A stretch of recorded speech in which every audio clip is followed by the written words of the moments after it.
ശാസ്ത്രീയ ഉപനിഷത്ത് പഠനം ക്ലാസ് 340.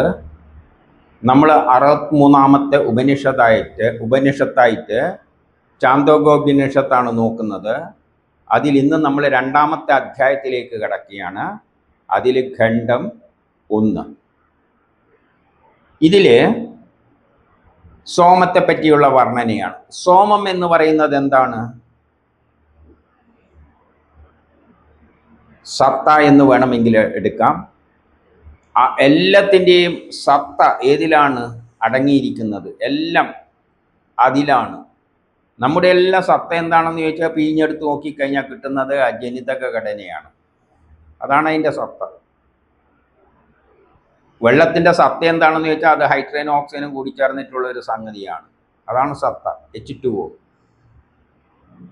അപ്പം പ്രപഞ്ചത്തിൻ്റെ എന്നെല്ലാം പറയുമ്പോൾ ഇത് ഏതിൽ നിന്നുണ്ടായി? അങ്ങനെയാണ് ഗവേഷകർ പൊളിച്ചു നോക്കിയിട്ട് അവസാനം ഹൈഡ്രജനിലും ഓക്സിജനിലെല്ലാം എത്തിയത്. അപ്പം അത് ഇതിലൂടെ പഠിക്കുന്ന സയൻസിനെയാണ് കെമിസ്ട്രി എന്ന് പറയുന്നത്. ആ കെമിസ്ട്രിയായിട്ട് ബന്ധിപ്പിച്ചിട്ടുള്ള അടിസ്ഥാനപരമായ പ്രപഞ്ച സൃഷ്ടിയുടെ ആദ്യം മുതലുള്ള എല്ലാ കാര്യങ്ങളും അടങ്ങിയിരിക്കുന്ന അതിനെയാണ് സാമവേദം എന്ന് പറയുന്നത്. കെമിസ്ട്രി തന്നെയാണ്. നമ്മൾ കെമിസ്ട്രി പഠിക്കുന്നതിന് കെമിസ്ട്രി അതിൻ്റെ അകത്തേക്ക് പോകുന്ന ക്വാണ്ടം മെക്കാനിക്സിലേക്ക് എല്ലാം അങ്ങ് പോകുന്നുണ്ടല്ലോ. ആ ശാസ്ത്രത്തെയാണ് കെമിസ്ട്രി ആയിട്ട് കാണാം.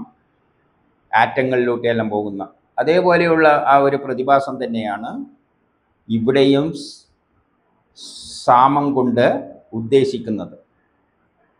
അപ്പം ഇതിൽ ആദ്യത്തെ മന്ത്രത്തിൽ പറയുകയാണ്, എല്ലാ അവയവങ്ങളോടും കൂടിയ സാമത്തിൻ്റെ ഉപാസന സാധുവാണ്. സാധുവായതെന്തോ, പൂർണ്ണമായതെന്തോ അത് എല്ലാ അവയവങ്ങളോടും കൂടിയ സാമവേദത്തിൻ്റെ ഉപാസനയാണ്. സാമവേദം എന്ന് പറയുന്നത് കെമിസ്ട്രിയാണ്. കെമിസ്ട്രിയിലൂടെയാണ് ഈ ലോകത്തെ മുഴുവൻ മനസ്സിലാക്കിയിരിക്കുന്നത്. പ്രപഞ്ചത്തെ മനസ്സിലാക്കിയല്ല ചെയ്തത്, കെമിസ്ട്രി പഠിച്ചു. കെമിസ്ട്രിയിലൂടെ പ്രപഞ്ചം ഉണ്ടാക്കിയിരിക്കുന്നത് എന്താണ്, എന്തുകൊണ്ടാണ്, എങ്ങനെയാണ് എന്ന് കെമിസ്ട്രിയിലൂടെയാണ് ഈ ലോകത്തെ മുഴുവൻ നമ്മളെ മനസ്സിലാക്കുന്നത്. എങ്ങനെയാണ്? നമ്മൾ ആരാണെന്ന് അറിയുന്നത് എന്താണ്? അവർ ഗവേഷണം നടത്തിയപ്പോഴും ജീനുകൾ, ജനിതക ഘടനകൾ കിട്ടി, ക്രോമസോമുകൾ. ഈ ക്രോമസോം എന്നെല്ലാം പറയുമ്പോൾ കെമിസ്ട്രിയിലേക്ക് എത്തി. അത് ഇന്ന ആറ്റങ്ങൾ കൊണ്ടാണ്,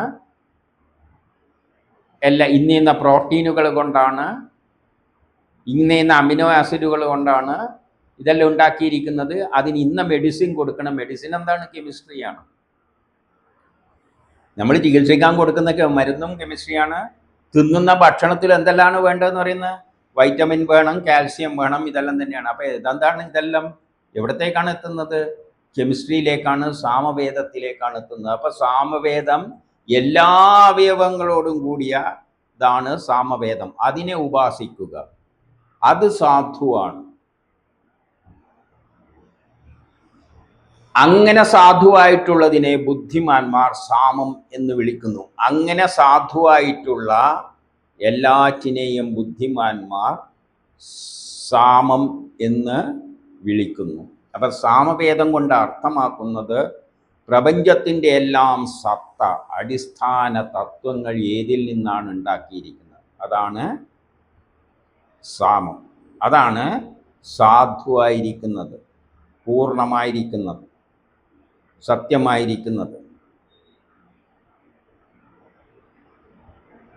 സാമമായിട്ടുള്ളത് ഇത് മാത്രമല്ല. അങ്ങനെ ചിന്തിക്കുമ്പോൾ സാമം എന്ന് പറയുമ്പോൾ സൃഷ്ടിയിലെല്ലാം ദ്വയമായിട്ടാണ് സൃഷ്ടിച്ചിരിക്കുന്നത്. അപ്പൊ എല്ലാം സാധുവാണ് എന്ന് പറയുമ്പോൾ അതിൻ്റെ നെഗറ്റീവും ഉണ്ട്.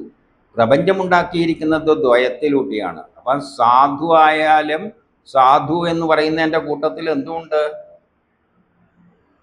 അസാമമായിട്ടുള്ള കാര്യങ്ങളും എല്ലാം വരുന്നുണ്ട്, അതിന് നെഗറ്റീവായിട്ടുള്ള കാര്യങ്ങളും വരുന്നുണ്ട്. ഇപ്പം സാമവേദം എന്ന് പറയുന്നത് ശരിയായ സയൻസ് ആണെങ്കിലും ആ സയൻസിലും അതിൻ്റെ നെഗറ്റീവ് ദൂഷ്യവശങ്ങളും എല്ലാം ഉണ്ട്. അതുമെല്ലാം സാമത്തിൻ്റെ ഭാഗം തന്നെയാണ്. കെമിസ്ട്രി ഉപയോഗിച്ചിട്ട് നമുക്ക് രോഗങ്ങളെ മാറ്റാനുള്ള മരുന്നുകൾ ഉണ്ടാക്കാം. അതേസമയം നമുക്ക് ചായാനുള്ള മരുന്ന്, നമ്മളെ കൊല്ലാനുള്ള മരുന്നുകളും ഉണ്ടാക്കാം. അതെല്ലാം സാധുവാണോ എന്ന് ചോദിച്ചു കഴിഞ്ഞാൽ ഇതെല്ലാം കൂടിയതാണ് സാമവേദം. അപ്പം സാമമായിട്ടുള്ളത്, സാധുവായിട്ടുള്ളത് ഇത് മാത്രമല്ല ഉള്ളത്, നമ്മൾ അതിനെ ഉപഗമിക്കുകയാണ്. നമ്മൾ അതിനെ ഏത് തരത്തിലാണ് നമ്മൾ പിന്തുടരുന്നത് എന്ന് നോക്കണം. നല്ല ആവശ്യത്തിലേക്ക് വേണ്ടി, സുഖത്തിലേക്ക് നയിക്കുന്നതിന് വേണ്ടി, ലോക പുരോഗതിക്ക് നയിക്കുന്നതിന് വേണ്ടിയിട്ടുള്ളത് സുഖത്തിലേക്ക് നയിക്കും, മറ്റുള്ളത് ദുഃഖത്തിലേക്കും നയിക്കും. അപ്പം നാം ഇതിനെ ഉപഗമിക്കുന്നുണ്ട്, അതേപോലെ തന്നെ അസാമമായിട്ടും ഉപഗമിക്കുന്നുണ്ട്. അതിൻ്റെ നെഗറ്റീവ് രൂപത്തിലും നമ്മൾ അതിനെ പിന്തുടരുന്നുണ്ട്, ഫോളോ ചെയ്യുന്നുണ്ട്. അതുകൊണ്ട് ശോഭനമായതുമുണ്ട്, അശോഭനമായതുമുണ്ട്. അപ്പോൾ സാമം എന്ന് പറയുമ്പോൾ ഇപ്പം സോമയാഗം നടത്തുന്ന മഴ പെയ്യിക്കാൻ വേണ്ടിയിട്ടാണ്. സോമയാഗമാതിരിയുള്ള സാധുവായ നല്ല കാര്യങ്ങൾ മാത്രമാണോ കെമിസ്ട്രിയിലുള്ളത്? അല്ല. അതിനെക്കൊണ്ട് മനുഷ്യർക്ക് ദോഷം ചെയ്യാൻ പറ്റുന്ന കാര്യങ്ങളും ഉണ്ട്. ഒരു ഉദാഹരണമായിട്ട്, നല്ല മഴ പെയ്യുകയാണ്, ഭയങ്കര മഴ, വെള്ളപ്പൊക്കം ഉണ്ടാക്കുന്ന മഴയാണ്. ആ സമയത്ത് നമ്മൾ കൃത്രിമമായിട്ട് മഴയും കൂടിയും പെയ്പ്പിച്ചാൽ എന്താണ് സംഭവിക്കുക? അത് ദോഷമാണ്. അപ്പോൾ ശോഭനമായതും അശോഭനമായതും നാം ഉപഗമിച്ചു എന്ന് പറയുന്നു. നമ്മൾ രണ്ട് തരത്തിലും ഇതിനെ ഉപഗമിക്കുന്നുണ്ട്, അതിനെ പിന്തുടരുന്നുണ്ട്. അപ്പം ഏത് രൂപത്തിലാണ് നമ്മൾ പിന്തുടരേണ്ടത് എന്നതൊരു വലിയ ചോദ്യമാണ്. കെമിസ്ട്രി എന്ന് പറയുമ്പോൾ എല്ലാം സാധുവാണ്, നല്ലതാണ് എന്നൊന്നും ചിന്തിക്കണ്ട. അതിൻ്റെ നെഗറ്റീവ് വശമുണ്ട്. അതിൻ്റെ കൂടെ ആൾ നെഗറ്റീവ് വശം ഉപയോഗിച്ച് കൊണ്ടുപോകുന്നുണ്ട്. അപ്പം എല്ലാം സാധുവാണോ നല്ലതാണോ എന്ന് ചോദിച്ചു കഴിഞ്ഞാൽ, കെമിസ്ട്രി നല്ലതാണോ എന്ന് ചോദിച്ചു കഴിഞ്ഞാൽ, കെമിസ്ട്രി ഉപയോഗിച്ചുകൊണ്ട് തന്നെയാണ് ഇപ്പോൾ കടയിൽ നിന്ന് വാങ്ങുന്ന സാധനങ്ങളിലെല്ലാം മായം ചേർക്കുന്നത്. അത് നല്ല വശമാണോ? അപ്പോൾ അതിന് അങ്ങനെയുണ്ട്. സന്തോഷം നമുക്ക് സാമമാണ്. അപ്പം സന്തോഷമാണ് സാമമായിട്ട് എടുക്കുന്നത്. സന്തോഷം എന്ന് പറയുമ്പോൾ അവിടെ ഏതാണോ സാധുവായിരിക്കുന്നത് അത് സാമമാണ്. അത് സന്തോഷം ഉണ്ടാക്കുന്ന പ്രവൃത്തികൾ നമ്മൾ ചെയ്യുമ്പോൾ ഏതാണോ സാധുവായിരിക്കുന്നത്, നല്ലൊരു കാര്യത്തിന് വേണ്ടി നമ്മൾ അത് ഉപയോഗിക്കുമ്പോൾ അത് സാമമാണ്. കഷ്ടം നമുക്ക് അസാമമാണ്. അപ്പൊ സാമവുമുണ്ട് അസാമവുമുണ്ട്. കഷ്ടം നമുക്ക് അസാമമാണ്.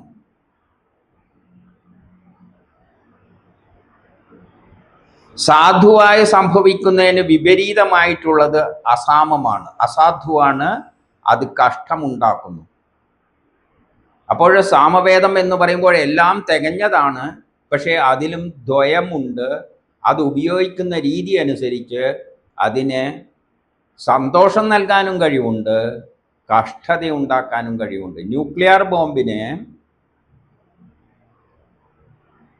വൈദ്യുതിയെല്ലാം ഉണ്ടാക്കി ഇത്രയും എളുപ്പത്തിൽ ചുളുവില് ചെറിയ പൈസക്ക് വൈദ്യുതി ഉണ്ടാക്കാൻ പറ്റുന്ന ന്യൂക്ലിയർ എനർജി തന്നെയാണ്. ലോകത്തെ ചുട്ടുകരിക്കാൻ പറ്റുന്ന സാധനവും അത് തന്നെയാണ്. ലോകത്തെ അല്ല, നമ്മളെ ദേശത്തെ അല്ല, ലോകത്തെ മുഴുവൻ ന്യൂക്ലിയർ ബോംബ് നിർത്തിയിട്ട് തകർക്കാൻ പറ്റൂല. കാരണം 14 ലോകങ്ങളാണ്. ആര് സാമം സാധുവെന്നറിഞ്ഞ് ഉപാസിക്കുന്നു. അപ്പം നമ്മൾ സാമവേദത്തെ ഉപാസിക്കുമ്പോൾ സാധുവെന്നറിഞ്ഞ് ഉപാസിക്കണം. ലോക പുരോഗതിക്കായിക്കൊണ്ട് സാമത്തെ ആരുപാസിക്കുന്നുവോ, ലോക പുരോഗതിക്കായിക്കൊണ്ട് കെമിസ്ട്രിയെ ആരുപയോഗിക്കുന്നു. അല്ല മായം ചേർക്കാൻ വേണ്ടിയല്ല, പുതിയ പുതിയ തട്ടിപ്പിനുള്ള രാസവസ്തുക്കൾ ഉണ്ടാക്കിയിട്ട് മെഡിസിൻ എന്ന് പറയുമ്പോൾ അതിൽ മെഡിസിൻ കുറച്ചേ ഉണ്ടാവും, ബാക്കി ഇപ്പം സോപ്പ് എന്ന് പറയുന്നതിൽ പ്രധാനപ്പെട്ട നമ്മളെ ശരീരം ശുദ്ധമാക്കുന്ന ഒരു സാധനം ഇതിനകത്തുണ്ട്, സോപ്പ്. അതാണ് സോപ്പ് കൊണ്ട് ഉദ്ദേശിക്കുന്നത്. പക്ഷെ അത് മാത്രം ഉണ്ടായാൽ അതിന് പത കുറവാണ്. നമുക്ക് തൃപ്തി ഉണ്ടാണ്ടിക്ക് ഒരു പത വേണം, പിന്നെ അത് കുറച്ച് വലുപ്പത്തിൽ വേണം എന്നാണ് പിടിക്കാനല്ല. അല്ലാതെ ഒരു ചെറിയ കഷ്ണം സോപ്പ് കിട്ടിയാൽ, അപ്പം ഒരു കൈകാര്യം ചെയ്യാനുള്ള സൗകര്യത്തിന് വേണ്ടിയിട്ട് പതയുണ്ടാക്കുന്ന ഒരു സാധനം കൂടിയും ചേർത്ത് കൊണ്ടാണ് സോപ്പ് ഉണ്ടാക്കുന്നത്. അതിന് വില കുറവാണ്. നമ്മളിപ്പോൾ ഷേവിങ് ക്രീമില്ലേ, അതിങ്ങനെ പതയേ ചെയ്യില്ല, അല്ലാതെ മുഖം വൃത്തിയാക്കാൻ വേണ്ടിയുള്ളൊന്നുമല്ല, പതയാൻ. അപ്പൊ ഇന്ന് കാണുന്ന പല സോപ്പുകളിലും ഈ പതയ്ക്കുന്ന അതിനാണ് വില കുറവ്. എന്തിനു വേണ്ടിയാണ്? ഒരു വലിപ്പമെല്ലാം പിടിക്കുമ്പോൾ സോപ്പ് എന്ന് പറയുമ്പോൾ നമുക്കൊരു കനം വേണ്ട, അല്ലെ? ഒരു ഇത്രയുള്ള സോപ്പ് നമുക്ക് മനസ്സിന് തൃപ്തി വരില്ല ശരീരത്തെല്ലാം തേക്കാൻ. അപ്പൊ അതുകൊണ്ട് അതിൻ്റെ കൂടെ പതയുണ്ടാക്കുന്ന ഒരു സാധനവും ചേർത്തിട്ടാണ് ഈ സോപ്പ് ഉണ്ടാക്കുന്നത്. അതിന് വില കുറവാണ്, ഒരു സൗകര്യത്തിനാണ്. പക്ഷേ ഇന്നത്തെ സോപ്പിൽ മറ്റേ സോപ്പ് എന്ന നമ്മൾ അഴുക്ക് പോക്കുന്ന സാധനം കുറവ്. അതുകൊണ്ടാണ് ചില സോപ്പുകളെല്ലാം ഇട്ട് കഴിഞ്ഞാൽ ഒരിക്കൽ 2-3 ദിവസം കഴിയുമ്പോഴേക്ക് അത് പഴമാതിരി പഴയല്ല, എന്താണ് കുഴക്കട്ട മാതിരി, എന്താണ് ഒരുമാതിരി ചളി മാതിരി ആയിപ്പോവും. സോപ്പ് തന്നെ പിടിക്കുമ്പോൾ ഒരുമാതിരി. കാരണം അതിൻ്റെ അകത്ത് വാരി തേക്കുന്ന ഈ പതയുന്ന സാധനമാണ്.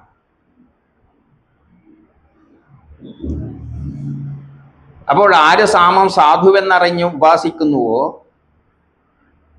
അവനെ ശരിയായ ധർമ്മങ്ങൾ ആഗമിക്കും. അവനാണ് ശരിയായ ധർമ്മങ്ങൾ അനുഷ്ഠിക്കുന്നവൻ. അപ്പം ശാസ്ത്രത്തെ എല്ലാം സാമവേദത്തിലാണ്, കെമിസ്ട്രിയിലാണ് അടങ്ങിയിരിക്കുന്നത്. പക്ഷെ അതിനെ ശരിയായ രീതിയിൽ ഉപയോഗിക്കുന്നവർ ധർമ്മത്തെ അനുഗമിക്കുന്നു. ഭോഗ്യങ്ങളായി തീരുകയും ഭോഗ്യവസ്തുക്കളെല്ലാം അവൻ നേടിയെടുക്കുകയും ചെയ്യുന്നു. വേഗത്തിൽ ശുഭഫലങ്ങൾ അനുഭവിക്കുന്നു. അങ്ങനെയുള്ളവര് കെമിസ്ട്രിയെ ഇന്ന് ഉപയോഗിക്കുന്നത് അധികം എന്തിനു വേണ്ടിയിട്ടാണ്? ആൾക്കാരെ എങ്ങനെ പറ്റിക്കാന്നുള്ള നിലയിൽ വേണ്ടിയിട്ടാണ്. എങ്ങനെയെങ്കിലും പൈസ ഉണ്ടാക്കണം, ചെറിയ വസ്തുക്കളെല്ലാം മിക്സ് ചെയ്ത്. അതിനാണ് എന്ത് പറയുന്നത്, ഇപ്പം മത്സ്യമെല്ലാം കണ്ടിട്ടില്ലേ? ശുദ്ധമായ കണ്ടു കഴിഞ്ഞാൽ പെട്ടക്കുന്ന മാതിരിയായിരിക്കും. വീട്ടിൽ ചെന്നിട്ട് കറി വെച്ചാൽ എങ്ങനെ ഇരിക്കും? മത്സ്യം നോക്കുമ്പോൾ നല്ല ഇപ്പം കടലിൽ നിന്ന് പിടിച്ചിട്ട് കൊണ്ട് ജീവനുണ്ടോ എന്ന് തോന്നിപ്പോവും. കാരണം രാസവസ്തുക്കൾ കുത്തിക്കയറ്റി വെച്ചിരിക്കുക. അതുമാതിരി പച്ചക്കറികൾ നമുക്കറിയാം. ചില തക്കാളികൾ, പണ്ടത്തെ തക്കാളി എന്നെല്ലാം പറയുന്നത്, തക്കാളി ഉണ്ടാകുമ്പം തന്നെ അതിൻ്റെ അകത്ത് കൃമികൾ കയറി ആകെ ശല്യം ചെയ്യും, നശിക്കും. ഇപ്പോഴത്തെ തക്കാളികളിൽ ഇത്ര വണ്ണം ഉണ്ടായാലും എന്ത് ചുവപ്പ് നിറം ഉണ്ടായാലും കൃമികളൊന്നും അതിൻ്റെ അടുത്ത് വരില്ല. കാരണം അതിന് നല്ല ബോധ്യമുണ്ട് ഇതെന്താ സംഗതി. ചില സാധനങ്ങൾ ഈ ജീവജാലങ്ങൾക്ക് നല്ല ബോധ്യമുണ്ട്. നമുക്ക് തക്കാളി കാണുമ്പോൾ ഭയങ്കര എന്ത് നല്ല വണ്ണം, ഒരു പുഴു അരിച്ചിട്ടില്ല, ശുദ്ധം എന്ന് വെച്ച് നമ്മൾ കഴിക്കുമ്പോൾ ആ ജീവികൾ അതിനെ കാണുന്നത് നമുക്കിത് വേണ്ട എന്ന നിലയിലാണ്.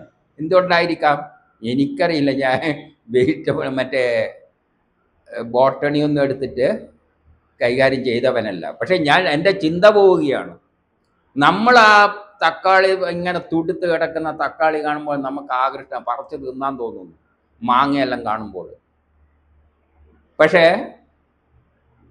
ചില ഫലങ്ങളെല്ലാം, പണ്ടൊരു വഴുതന വന്നിരുന്നു, ഭയങ്കര ആക്ഷേപമെല്ലാം നമ്മൾ കേട്ടിരുന്നതാണ്. ജനിതക ഘടനയെല്ലാം മാറ്റിയിട്ടുണ്ടാക്കിയത്. ഈ കീടങ്ങളൊന്നും അതിൻ്റെ അടുത്ത് പോവില്ല. അത് കാണുമ്പം തന്നെ നമ്മൾ പക്ഷെ ആകർഷിക്കപ്പെടുന്നു. അവക്കറിയാം അവ എന്തുകൊണ്ടാണ് അതിൻ്റെ അടുത്ത്. സാധാരണ എന്ത് നല്ല ഉണ്ടെങ്കിൽ നമ്മൾ നോക്കിക്കോ, പറമ്പത്തെ പുല്ല് എത്ര വെട്ടി തീർന്നാലും അത് തീരുമില്ല, അത് പിന്നെയും പിന്നെയും മുളച്ചു വരും. എന്നാലും അതേപോലെ ചീരയാറ്റോ വെണ്ടക്കയാറ്റോ ചീരയെല്ലാം മുളച്ചു എന്ന് വെച്ച് നോക്കൂ, ചിന്തിച്ചു നോക്കൂ. ഒരു ചീരച്ചെടി അതിൻ്റെ ഇടക്ക് വന്നിരുന്നുവെങ്കിൽ നമ്മൾ പിറ്റേന്ന് നോക്കുമ്പോൾ കൃമികളെല്ലാം വന്നിട്ട് അതിൻ്റെ ഇലയെല്ലാം തിന്ന് തീർത്തിട്ടുണ്ടാവും. അപ്പം നമുക്ക് പോഷക ഗുണമുള്ള വസ്തുക്കളെല്ലാം പുറത്ത് ജീവജാലങ്ങൾ തിരിച്ചറിഞ്ഞ് അടിച്ചു കൊണ്ടുപോകുന്നുണ്ട്. പക്ഷെ എന്തുകൊണ്ട് ഇതൊന്നും തൊടുന്നില്ല? ഒന്നിക്ക് അതിൻ്റെ അകത്ത് കീടനാശിനികൾ അടിച്ചു കയറ്റിയിട്ടുണ്ടാവും, അല്ലെങ്കിൽ അപ്പം ഇതെല്ലാം നമ്മൾ ചിന്തിക്കേണ്ട വിഷയങ്ങളാണ്. നമ്മൾ എന്തെങ്കിലും നല്ലൊരു സാധനം ഒന്നുണ്ടെങ്കിൽ, ഒരു ചീരയെല്ലാം എവിടെയെങ്കിലും ഒരു ചെടി കണ്ടിരുന്നെങ്കിൽ പിറ്റേ ദിവസം അതിൻ്റെ കാര്യം പോക്കാം. കാരണം ഇത് അന്വേഷിച്ചിട്ടാണ് ഈ ജീവജാലങ്ങൾ നല്ല അടക്കുന്നത്. പക്ഷെ ഇതെന്തുകൊണ്ടാണ് പോവാത്തതെന്ന് നമ്മൾ ചിന്തിക്കണം. അപ്പം സയൻസിന് എന്തുണ്ട്, സാമവേദത്തിന് എന്തുണ്ട്? നല്ല നിലയിൽ ലോക പുരോഗതിക്ക് വേണ്ടി ആര് ഉപാസിക്കുന്നുവോ അവർക്ക് ശുഭഫലങ്ങൾ അനുഭവിക്കും.